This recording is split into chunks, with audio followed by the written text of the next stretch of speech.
Hi everybody, my name's Ed Falk and I'm happy to bring Esme Voss here to speak for you. Esme got her start with Municipal Wireless shortly after the dot-com bust. She found herself looking for something to do and she decided she'd educate herself about wireless. And she learned a lot, and then she decided she was going to blog about wireless. And then eventually she became the renowned expert on wireless. Excuse me. And today she runs a small business called MuniWireless.com. It employs about 8 people. It has its own magazine, and they organize conferences. And Esme travels around the world working on municipal wireless. And with no further ado, here's Esme.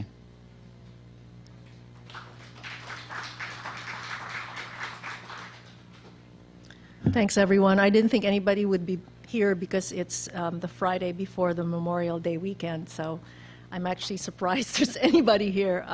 If this were in Europe, there'd definitely be nobody here. And I live in Amsterdam, and this is what we call the Hemelvaart weekend.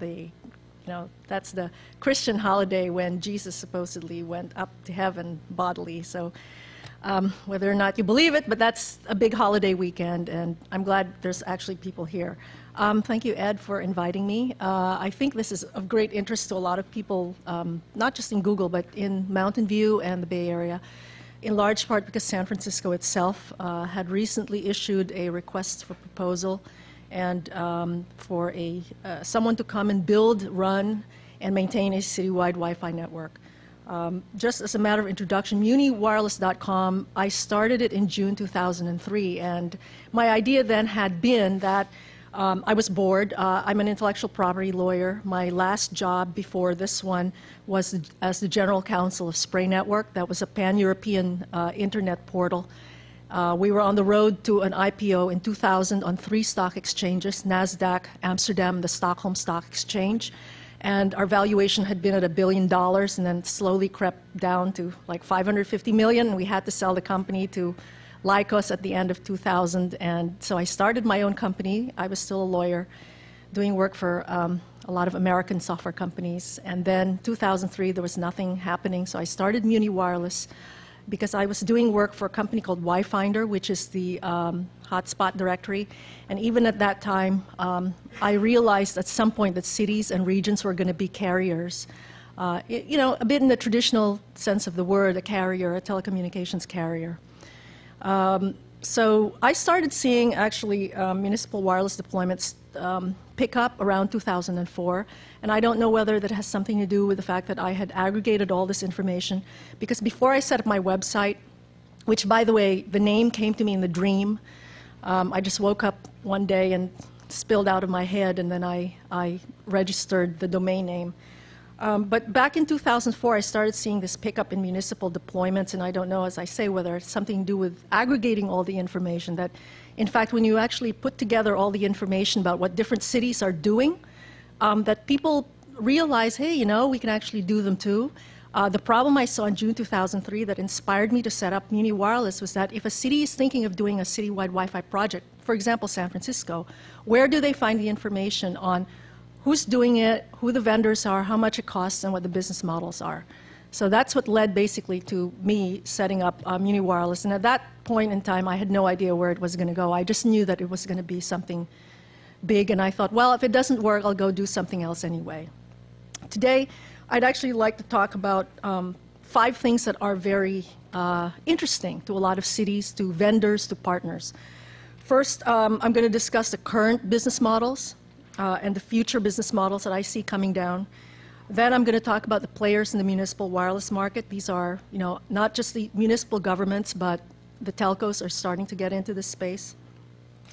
And I will move on to barriers to Muni deployments. As you all know, the incumbent telecoms and cable operators are not sitting still. They really don't like this happening, after all.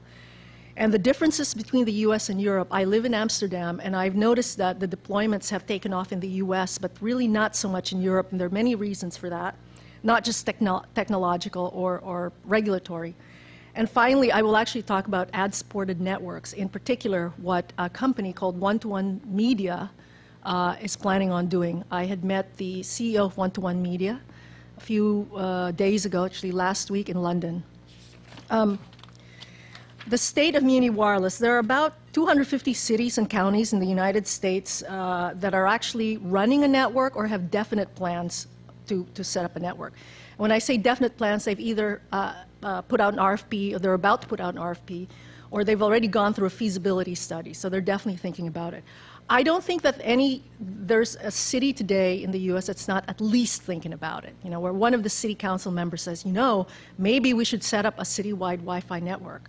And the reason for that is that there are all these applications that they want to put on these networks that actually will save them money. The first thing, of course, they want to do is cut down their telecommunications costs. So any way you can get them to cancel the T1 lines and cancel their GPRS data subscriptions, that's a thing that they're looking for. And of course, they just want people to be a little bit more efficient.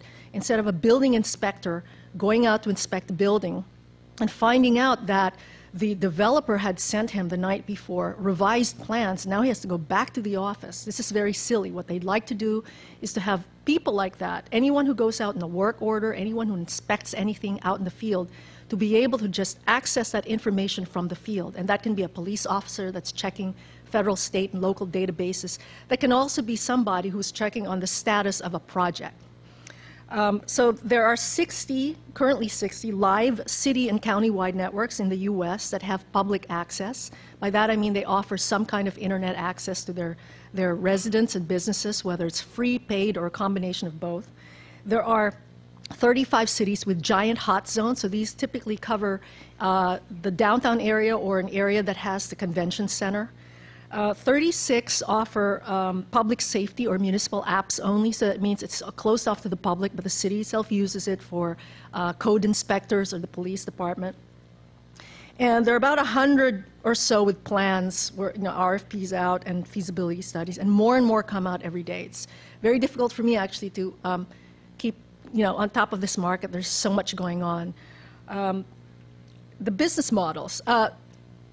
Currently, the business models fall into about 3 categories. One is the classic paid subscription model. This is where you pay, you know, $20, $30 a month and you get access. That, you know, that's been around for a while. The second kind of business model is the one that's been talked about lately, which is the free ad-supported model. This is what Metrify is doing, actually. Metrify, in case you don't know, it's an ISP that's based here. They have purport to have wireless service throughout the entire Santa Clara, Sunnyvale, and Cupertino. And they recently won the bids in Aurora, Illinois, Portland, actually, is their big win. And they're unwiring Foster City and Ontario, California, which is down near Pomona. Now, the founder of Metrify was one of the founders of Covad. So it's a person who knows a lot about networking and a lot about serving customers in the traditional ISP sense. Now, the last model, which has not been really discussed much in the press because not that many people use it, is the free model like they have in St. Cloud, Florida. This is a community of 28,000 people, whereby they justify the expense that they went through in building the network through the savings that they would get by having the city employees actually use that network intensively. So what happened to them is they actually they went through this ROI process, and they said, okay, let's see if we put all the cops on the network, so they're just around and they're patrolling and they spend more time on the street. We will cancel the T1 lines for the schools, and then calculate also how much money we save by canceling the T1 lines that we lease today. And so here are some figures for you. The police department, let's say, has 100 patrol cars. They figured that by canceling the GPRS, the slow GPRS data subscriptions that they have today for accessing databases, they would save on the order of, you know, $72,000 a year. The schools are 10 schools, so if they cancel their T1 lines, they were going to save $120,000. The savings for full-time employees because of the productivity, in other words, you don't need so many building inspectors going out anymore. And this is a town, by the way, that's growing quickly. It's in Florida, and because Orlando is very expensive, a lot of people are moving to St. Cloud. So they figured that the savings on productivity are on the order of like $900,000. So, you know, a small growing city could save $1.3 million every year. And when you think about how much it really costs to build these networks, it's not that much. It's a wireless network. You don't have to dig. Many cities own their own fiber, so there's no backhaul cost either. The city typically donates the fiber to the operator of the network. And you know, when it comes to wireless mesh nodes, they cost between $1,000 and $2,000 per node, but if you buy them in bulk, you can actually get the price down very low. And if your city does a sort of group buying deal with a company that provides wireless bridges like Peplink, they can get the price down to under $150. So for residents that actually need a wireless bridge in their houses to get the signal in the house, they have to buy a bridge, but because the city buys these in bulk, they can get the price down fairly low. So that's what they're doing in St. Cloud, where if you go there, everybody has just free wireless. There's no billing. There's none of that nonsense. They have hired Hewlett-Packard to deploy the network, to run it. And according to the consultant to that project, they had staffed up, Hewlett-Packard had staffed up their call center for the first month in which the network was in operation because they were expecting to get a lot of calls from people. Many of the people who live there are retired and they're not really tech savvy. They have trouble, you know, setting up their own home networks. But they were surprised that they had staffed up actually 3 to 5 times more than they had to. So it was fairly easy to get started. That's not to say that there aren't any glitches. There are a number of glitches, namely that there are some black spots and some people have trouble getting the signal in. But that's common for all wireless networks. I mean, you know, when I go down to Capitola, you know, there's lots of places down there where my cell phone doesn't even work, and that's not that far away from Silicon Valley. So it's just wireless. So we've got, you know, the typical charge for access, the free ad-supported model, and then the free supported by municipal ROI model. The future business models. What I'm seeing right now is that a lot of cities are deploying networks based on automated meter reading. So Corpus Christi, Texas, which is a city in the Gulf that's very important for oil refining, they decided 2 years ago to replace all of the meters in the houses that are currently read today by a person. They go to every house and they read the meters. And they set up these wireless meters that talk to nodes on the street. And they decided, well, if we're going to set up an AMR project anyway, we might as well also offer wireless service to the residents and then use it also for municipal purposes. So we're seeing now Corpus Christi, Texas, Burleson, Texas, a few other cities in the Midwest where there's actually a public utility that owns fiber and they want to replace the water meters. That is more or less the business model. They say, okay, if we set up this network, it saves so much money because we don't have to have all these people reading meters, and the meters will be read automatically and more efficiently, cuts down on fraud too. Then we can actually use this network and just offer free access. Why bother, you know, putting in a billing system, which is very cumbersome? Why bother putting in, you know, all kinds of subscription levels and having people go up and down trying to figure out what's happening? The other future business model I see, which is interesting because I think this will happen in Europe first before here, is what I call the virtual network operator model, whereby you have a company like Earthlink or perhaps even an operator like BT, British Telecom, simply wholesaling access to a company like Nintendo that has a following, because Nintendo and Sony have these gaming devices, portable devices that work on Wi-Fi. And Nintendo lately has actually been expanding their hotspot footprint, and I can see a company like that, say, buying access from cities, from Earthlink, from BT, from Verizon, and saying, look, we're just going to offer it as part of a package for our Nintendo users. They could charge for it, or maybe they can't. They can bake that into the price of the device. But it seems to me that groups that have, companies that have very strong following, like MySpace, Nintendo, Sony, and in the UK, there's a company called Carphone Warehouse that's even giving away very fast DSL service together with a voice over IP package, that those are the people who are actually going to be facing the customer in the future and not the telcos. The telcos are just going to run the dumb pipes. That's my prediction. Whenever I give this speech to a audience full of telcos, they sort of roll their eyes and tell me it's never going to happen. But in Europe, I'm starting to see it happen. So I think that'll happen in the United States, but at a later date. So now that we're talking about telcos and munis and service providers, I'll move on to who are the players in this market. Well, the first players in this market were really the small municipalities that had no broadband. It's all dial-up. In particular, there is a town called Scottsburg in Indiana, population 6,000, 29 miles from Louisville. What happened in that town is happening to a lot of towns in the United States. There is a big Chrysler dealership and a repair center there, right? And it employs a lot of people. There are also a lot of people in the town who do medical transcription from home. So they're home workers and then they're Chrysler workers. The town didn't have broadband until 2 years ago, and what happened was, today, you know, when you take your car in to a dealer, they hook it up to a computer. And what happens is that the mechanics actually get access to the database that is sitting somewhere in a server somewhere at the home office or whatever to figure out how to fix your car, to do things with your car. So that if you are a dealership and a repair shop in a place that only has dial-up, you can't do that. So Chrysler was about to decommission and decertify this particular dealership and their repair center. And that would have meant that the town would have lost all those jobs, and the medical transcribers themselves were handling more and more work. And the people who were sending them work said, well, you're on dial-up, you know, we can't keep giving you this work because we want you to do this, this, and this.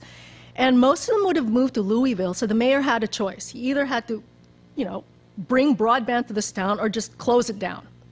So he went up to Verizon and said, hey, how about it? You know, why don't you set up a, you know, there's demand here. Why don't you set up a broadband network here and offer service to the resident? But it's a town with 6,000 people. They weren't interested. So the mayor went out and just decided he was going to set up a broadband network. So they got a company called Alvarian to deliver the equipment, and they hired someone who had been an ISP before to come into the town and set up a service provider, and that's what they did. And they saved the jobs, and the medical transcribers sat in the town, and they're still there. And they're doing very well. But this, you know, this story is just repeated everywhere now in the United States. But the sad part is that there's still 14 states in the US that have some kind of restriction against towns setting up their own wired or wireless broadband network, which is very silly because it's precisely in those towns that the service providers like Verizon and AT&T don't want to go to. But these are also rules that were put into place by legislators who are friendly to these incumbents. So the whole thing is just completely screwed up.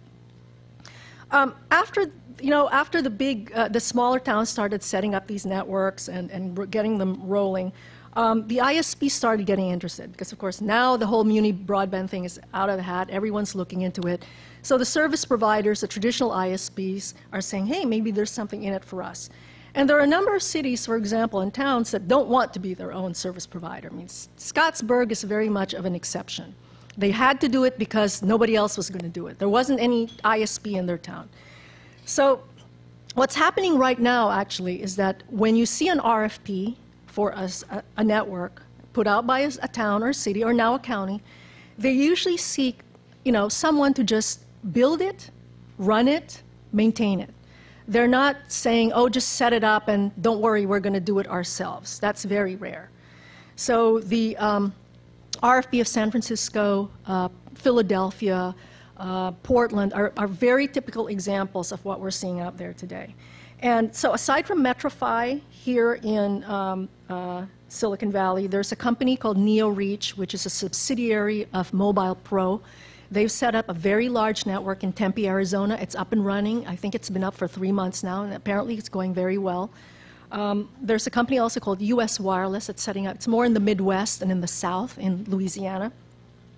And it's funny because once these people start actually going in and delivering service, and everyone sees, oh, they have subscribers. There are actually people signing up and using the network.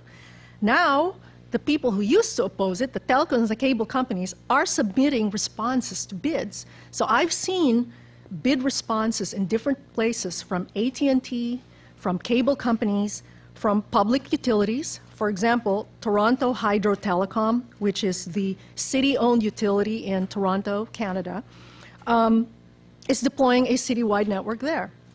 And when I talked to the guy from Toronto, he said, well, it's just a normal extension of what they want to do with their service because they provide electricity, water, they have a telecom, so they provide telephone service. So why not wireless broadband?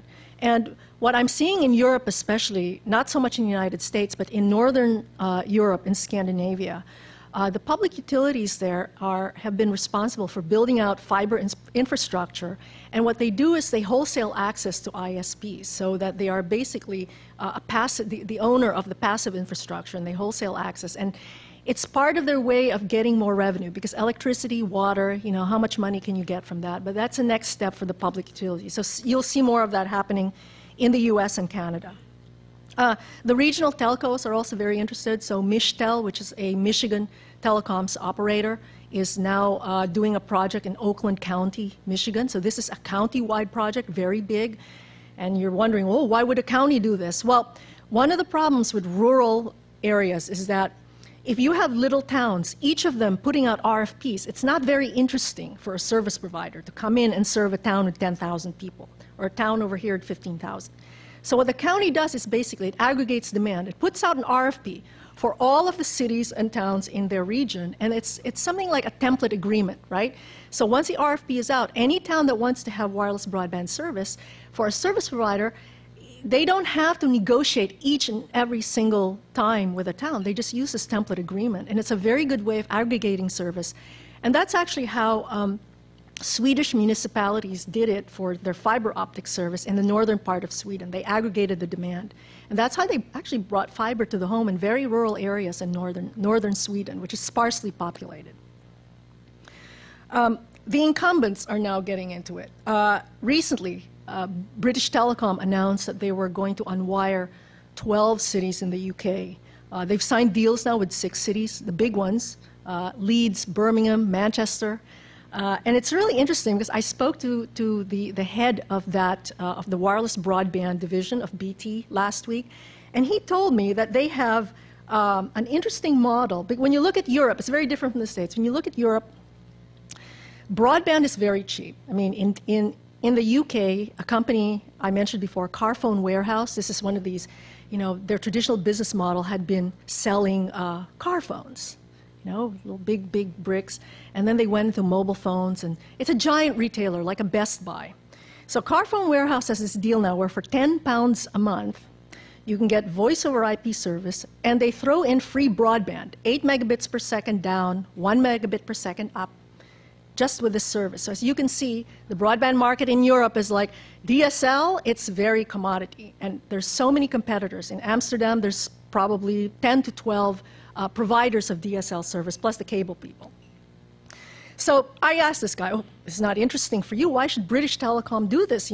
It's murderous, the competition. And he told me they view the wireless network as carrying 4 business models for them. The most lucrative for them is in the Muni and enterprise business. So what they're going to do for these municipalities is the following. They're going to set up these networks for them, obviously, also for public access. But for the municipality, they will set up CCTV, these are the closed-circuit TV, police, public safety applications, parking and traffic control, transportation control, for the buses and the trains in that area, and also, of course, for the mobile office. And BT actually has a systems integration arm called BT Systems, which is a competitor of IBM on a lot of these different types of projects. So you can see where they're heading to already. It's in the high-value, high-level systems integration business. They also plan to help large enterprises. For example, in the City of London, they signed deals with the Borough of Westminster to set up a network there. And if you have a large enterprise and you say, hey, I want my employees to use this network for a variety of things, you just go up to BT and you have them set up your applications. That's one of the things they're selling with this network. Then, of course, there's voice over IP. British Telecom is one of the few giant telcos in Europe that no longer has a mobile operator subsidiary. Unlike Deutsche Telekom, which has T-Mobile, KPN in the Netherlands that has KPN Mobile, BT got rid of O2 years ago.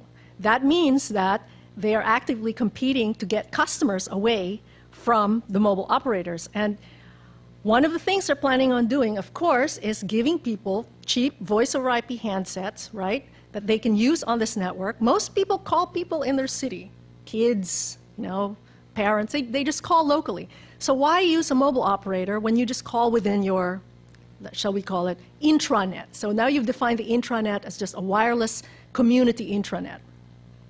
The last one, of course, is public access. Now, BT still has DSL customers, right? So they plan to offer this as part of their service. And in a very competitive market, if you the more you can bundle things with, the more you can keep your customers or steal customers away from the competitor.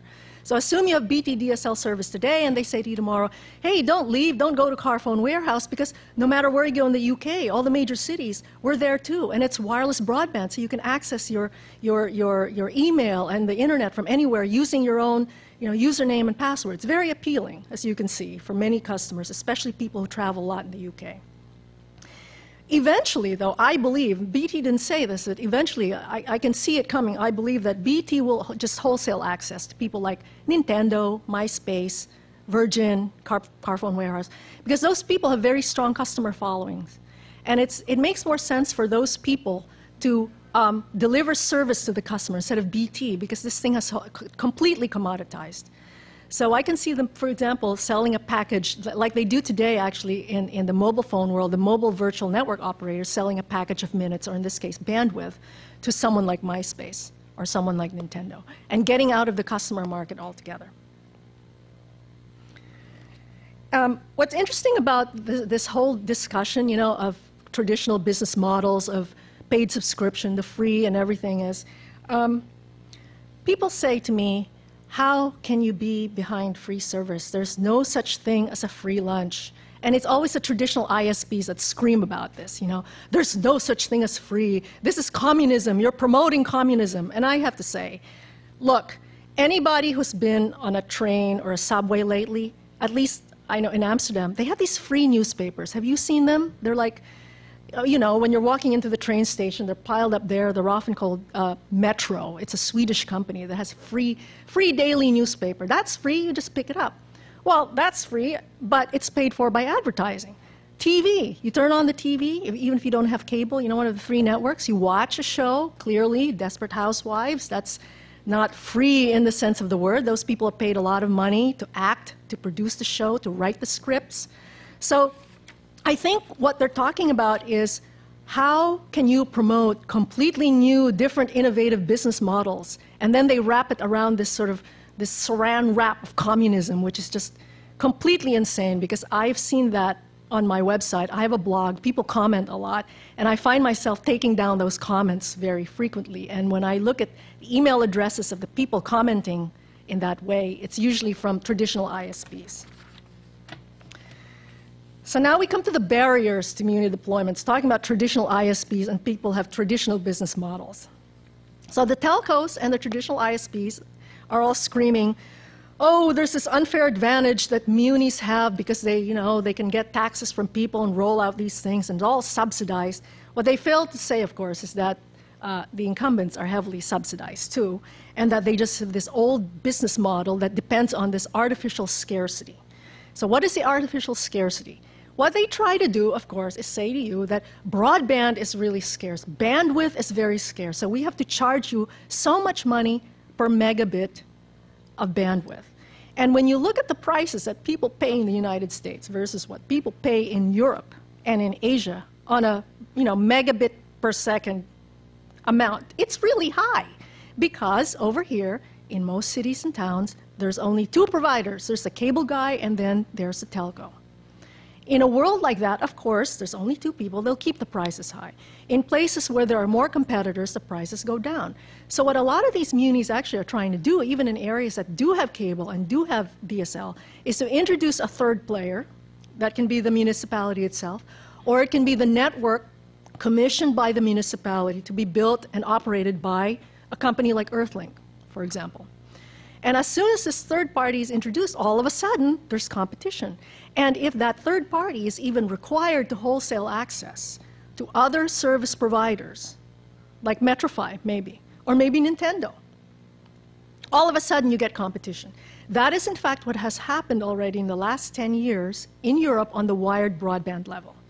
Because the incumbent operators were forced by the European Union to open up their networks to competitors on a wholesale basis at very low prices, you got more than 2 competitors in every market, and that's created competition.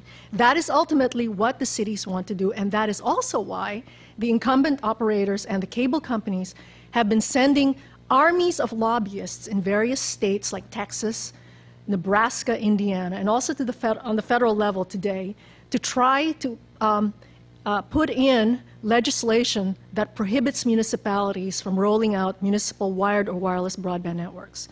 I'll give you an example actually, to backtrack, there are about 14 states today that have some kind of restriction on municipal broadband. And these were laws that were passed before 2005. Starting 2005 up until 2006, a number of states had proposals introduced in the state legislature, but surprisingly, maybe not surprisingly, all except Nebraska were defeated. Why is that? Because by 2005, people were very conscious about this subject. People were tracking them. There were, in Texas, for example, there was a huge battle.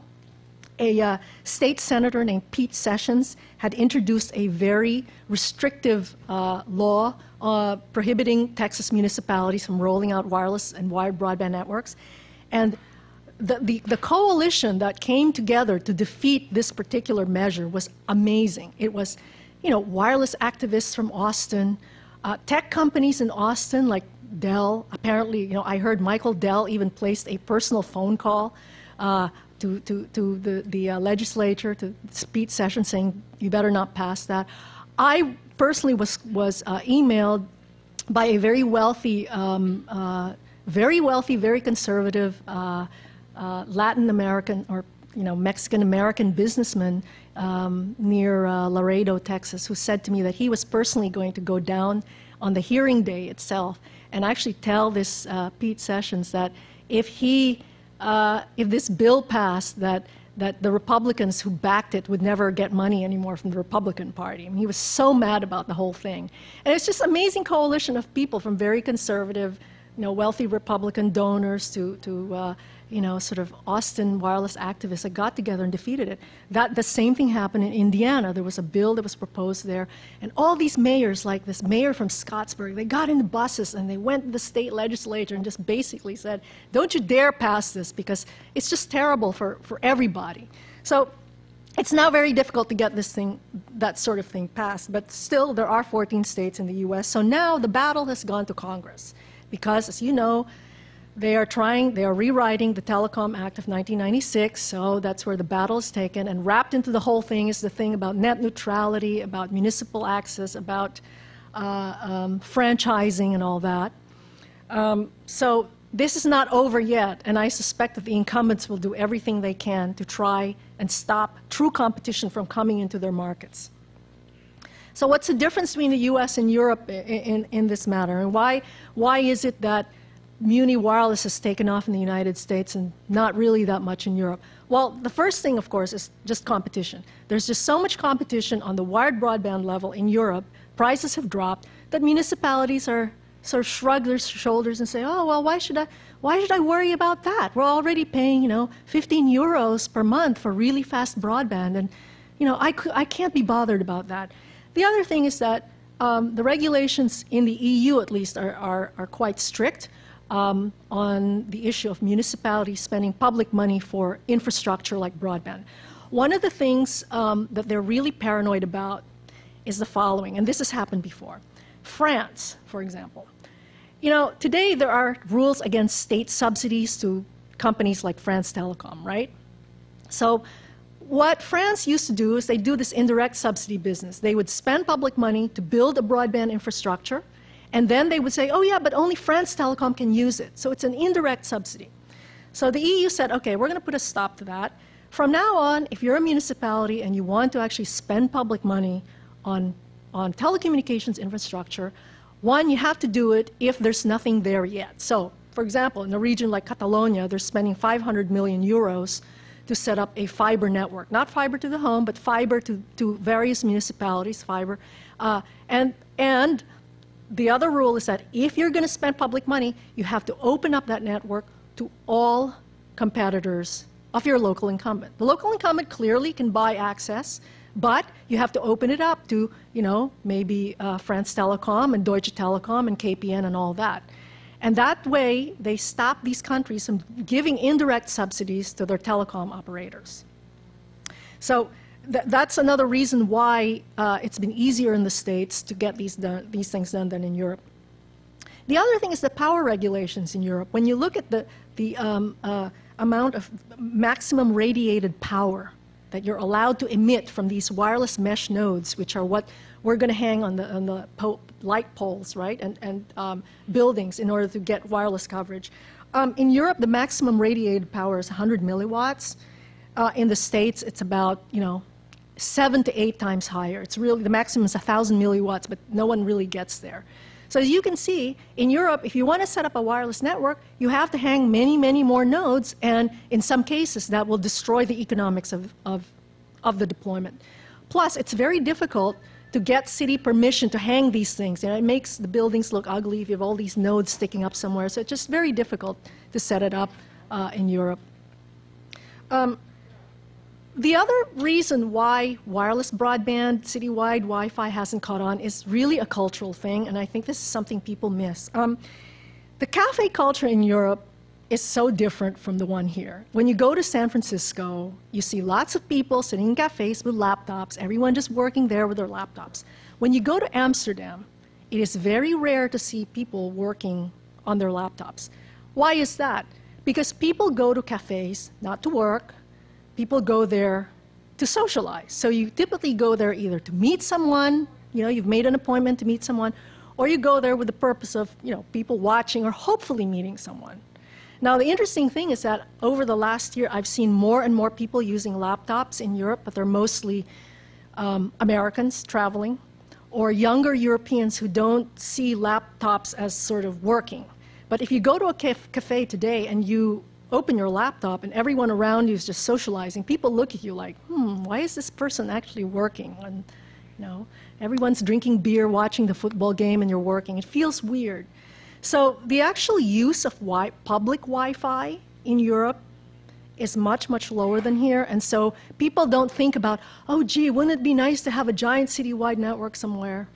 So I think it's cultural, but again, it's catching up. And people are really more mobile phone-centric over there. So again, that has something to do with the fact that mobile phone service there is very, very cheap. There's a lot of competition. There's roaming everywhere. So if you go to Spain, you'll get access there. And the whole thing's just so much better developed than in the United States. People there are very GSM-centric and not laptop-centric. And finally, advertising. So here's what's interesting.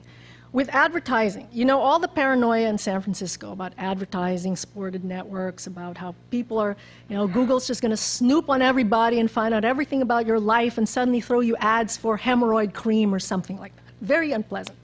So I spoke to a company called One-to-One Media. It's a New York-based company that I believe is publicly traded. And this is interesting. What they're going to do, actually, One-to-One Media, is they want to work with ISPs, right? So let's say I'm an ISP. One-to-One comes to me and says, hey, you know what? We can share revenue with you. We'll split 50-50, all the revenue from advertising. And this is what they do. So, let's say I'm the ISP, and my customers will click, they'll look at the Wall Street Journal, Financial Times, and actually what they do is they put a cookie on every, a JavaScript, small piece there at the end of every page you visit. So they track you, not you the person, but you a person sitting in a particular area of the city, and they track you looking at all these different sites. So let's say an advertiser like BMW goes up to One-to-One Media and says, we want you to show an ad to a person who visits the Wall Street Journal, the Financial Times, and any one of these car companies' websites, Volvo, Audi, Mercedes. And what happens is one of two things. You either get a small ad that just pops up at the bottom of your screen here, like a little bar that goes up like this. It's fairly innocuous. You don't even really see it, but it's there, and you sort of see it like this for BMW. Or they do it like the New York Times, where you click on an article and then you get this blank page with an advertisement, and then there's a link here that says go to the article. So they have one of those two things. There's also an opt-out mechanism, so actually the ISP has a lot of control. What the ISP can do if it does not want to bother its customers too much is say, for example, oh, we have this deal with One-to-One Media, do you want to opt out now? Or you can opt out when the ad is shown to you. so that you're never bothered again by advertising.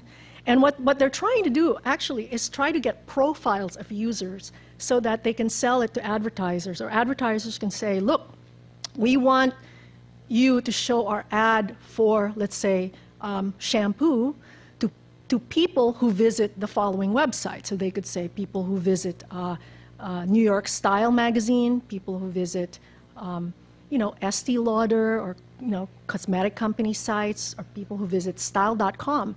So that, and what happens is that it's more like a behavior typing, so that you and someone else who visit the same website will actually see different ads because you've been visiting other different websites. And that is a little bit more targeted than what we have today, where we see, on the site, the Google ads. Of course, it can be narrowed down to country. There's certain places where you would never see an ad, but if you're in the United States and that page is shown to you, you would see that ad.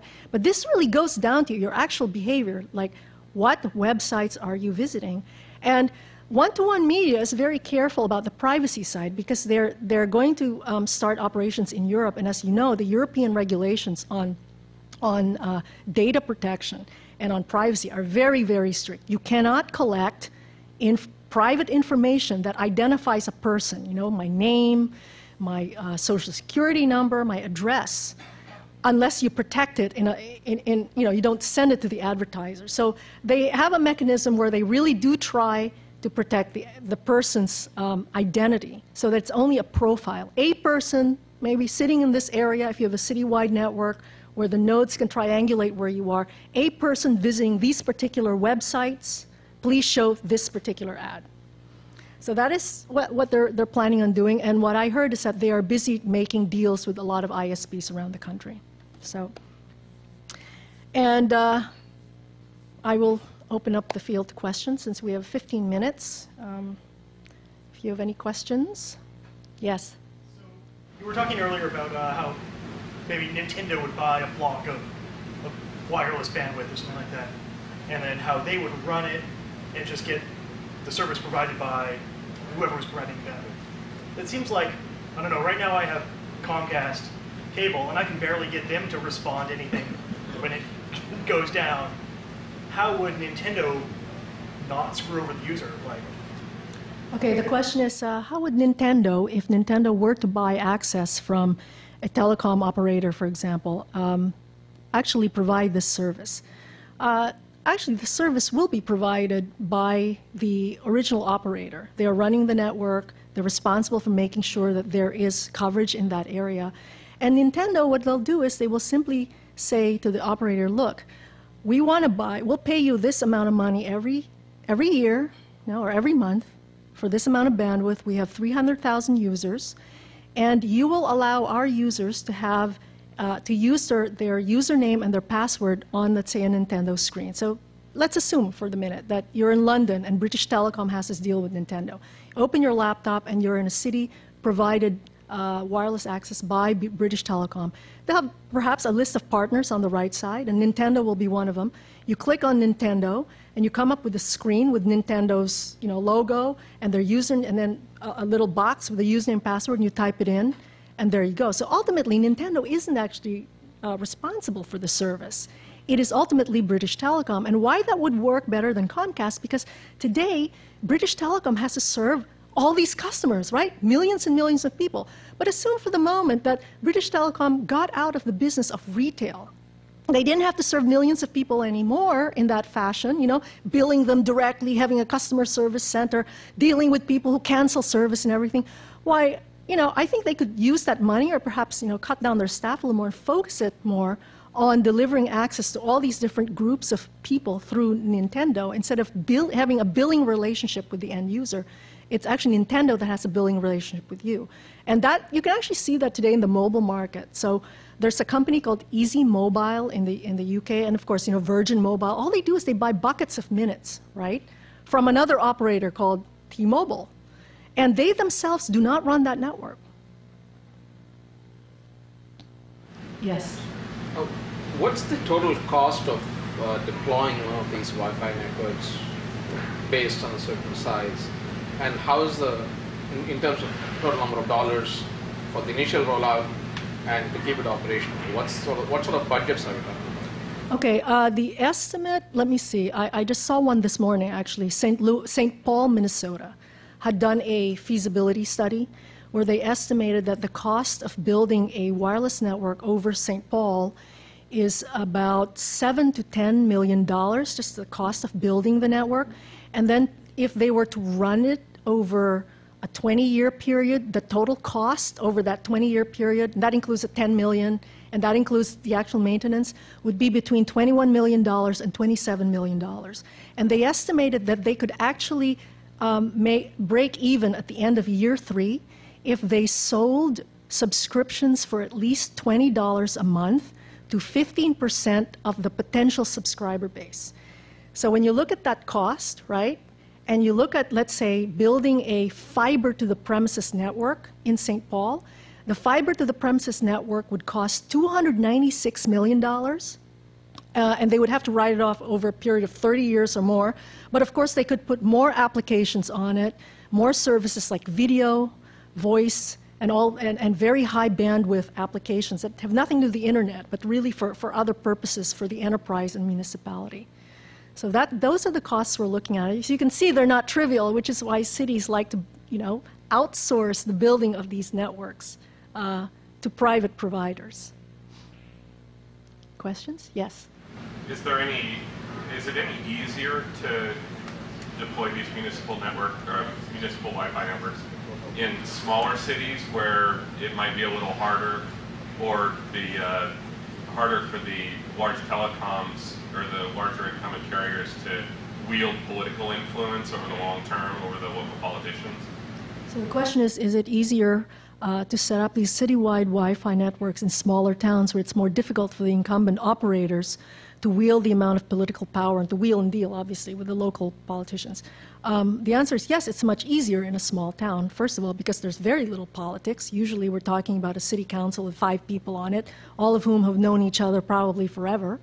The second, it's just not very interesting. I'll give you an example. St. Cloud in Florida. It's a town with 28,000 people. Okay, it's growing quickly, but it's a town of 28,000 people. I mean, why would SBC spend all their time screaming about that? And in fact, what's very interesting about St. Cloud is that you have to ask yourself, maybe it's not necessarily worth it for SBC to go in there because the town did their homework. What they did is before they launched their network, they held so many community discussions about this network. They wanted to find out what people thought about it, what they wanted from it. They addressed the health concerns, for example, something that's not done in very big cities for very obvious reasons. Doing this in a city with 1 million people is just hairy. I mean, how many city meetings do you need to have? The second thing is that in a city like St. Cloud, there aren't that many factions. In San Francisco, there are so many small groups, with their own ideas on how to do things. There's people who are worried about getting cancer, because there's all these wireless signals. There's all these people who also think, well, we really should have a city-owned network, or we should have fiber and not wireless. And when you have a smaller town like that, there's just not many things to fight about, and so it's much easier. And yes, SBC is just not interested. Yes? What about 3G? What about the competition with 3G?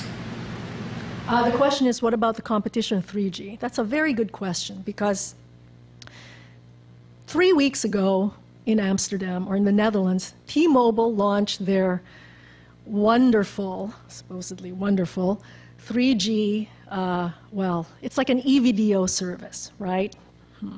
So they're charging something on the order of, I don't know, like 60 euros a month. And when you read their advertisement online, it's all like this. We provide you up to 1.8 megabits per second of super fast internet service, and it's just like the stuff you're used to in your house and in your office. Now, I don't know about the people who work at T-Mobile, but I can assure you that hardly anyone today, at least in places in the Netherlands where people like that would buy this service, they definitely get more than 1.8 megabit per second, right? So it's expensive. The carriers have been trying, in Europe, have been trying to do this for years. It's not working. Why? Because the capacity is really limited. I posted on my website a PowerPoint slide from Qualcomm. You know how they have this media flow thing?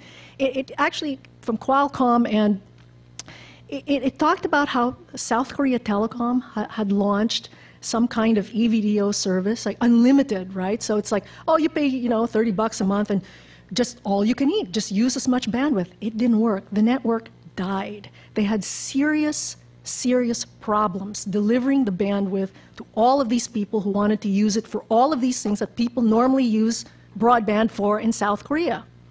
So what they had to do basically is they couldn't give people unlimited access, just one fee and you just eat all you can eat. You have to meter people. And that is just death. People don't like to be metered. Why? Because, you know how they meter you? It's like, oh, okay, pay $30 a month, but if you use over a certain number of megabits, you send and receive. Well, how do you know how many megabits are in that photo you just sent to your friend? What about that little film that you just downloaded from your other friend? I mean, humans don't go around calculating the number of megabits that they're consuming on a phone. It is very unpopular, and I don't see it happening anywhere. It will be popular for a few people. Some people will buy it, but honestly, I don't see it working. And I think they know that, which is why they're all scrambling now, trying to find something to do in citywide Wi-Fi, and especially now that the Wi-Fi GSM phones are coming, they'll have to find something to do. Yes? That begs the question of what happens to voice revenues for all these. Oh, voice revenues? I'll give you an example. KPN Telecom, which is our incumbent operator, they're losing 10,000 landline customers a month. They all go to mobile, but mobile voice, and most of the subscriptions are not postpaid, they're prepaid. So people run around, they just pick whichever is cheaper. So maybe, the 6 months you use T-Mobile, next 6 months I use Orange, and that's... Do you see VoIP over Wi-Fi? Yes. Killing the... Completely. In fact, I'll leave you with this one. Time Warner Cable, right? I have a conference in Santa Clara from June 19 to 21, and one of the speakers is from Time Warner Cable. Time Warner Cable right now is actively looking for a city to unwire. And they want a city where people live, work, and play. And one of their ideas is to give people these cheap voice-over-IP handsets that they can use anywhere in the city to call their friends, to call relatives, whatever. They can just walk around in the city network, to bundle that with their service. See, the key today is these people are so desperate to retain their customers, right? The price of marketing, of getting an additional customer is so high. They'll do anything to keep you. And that's one of those things, Voice is just sort of something you throw around like this. And so is, in Europe, apparently, broadband, car phone warehouse. So, thank you, everyone. It's 3 o'clock. Thanks for coming.